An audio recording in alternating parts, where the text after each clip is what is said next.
بسم الله الرحمن الرحيم. هل أتى على الإنسان حين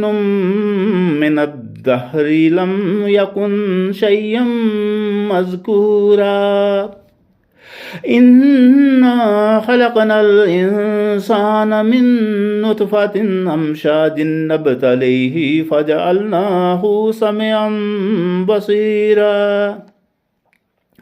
إنا هديناه السبيل إما شاكرا وإما كفورا إنا أعتدنا للكافرين سلاسل وأغلالا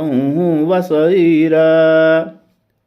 إن الأبرار يشربون من كأس كان مزاجها كافورا عينا يشرب بها عباد الله يفجرونها تفجيرا يوفون بالنذر ويخافون يوما كان شره مستطيرا ويطعمون الطعام على حبه مسكينا ويتيما وأسيرا إنما نطعمكم لوجه الله لا نريد منكم جزاء ولا شكورا إنا نخاف من ربنا يوما عبوسا قمطريرا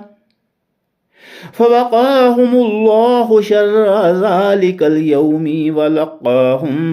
نضرة وسرورا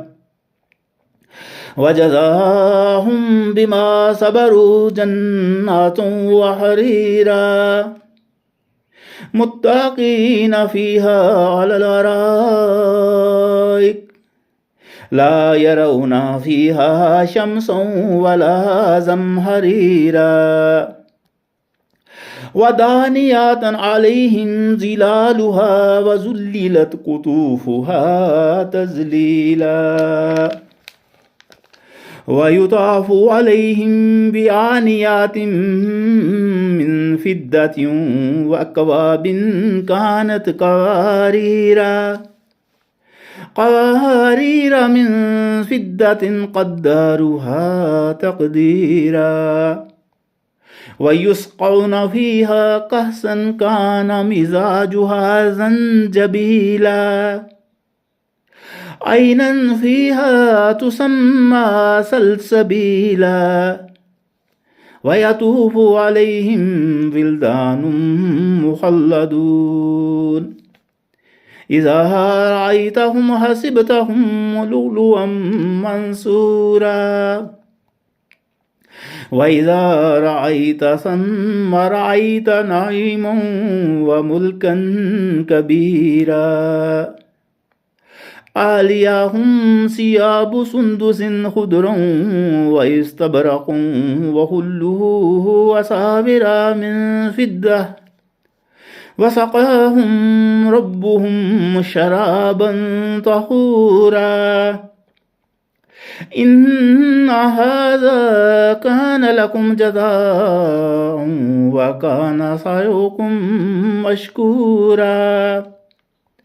إنا نحن نزلنا عليك القرآن تنزيلا فاصبر لحكم ربك ولا تطع منهم عاصما أو كفورا واذكر اسم ربك بكرة وأصيلا ومن الليل فاسجد له وسبحه ليلا طويلا إن هؤلاء يحبون العاجلة ويذرون وراءهم يوما ثقيلا نحن خلقناهم وشددنا أسرهم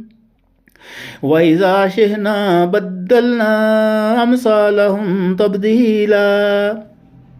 إن هذه تذكرة فمن شاء اتخذ إلى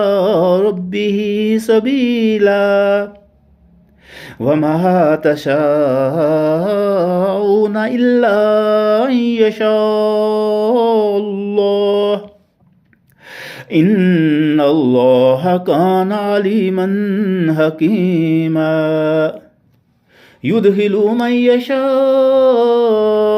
في رحمته والظالمين أعد لهم عذابا أليما.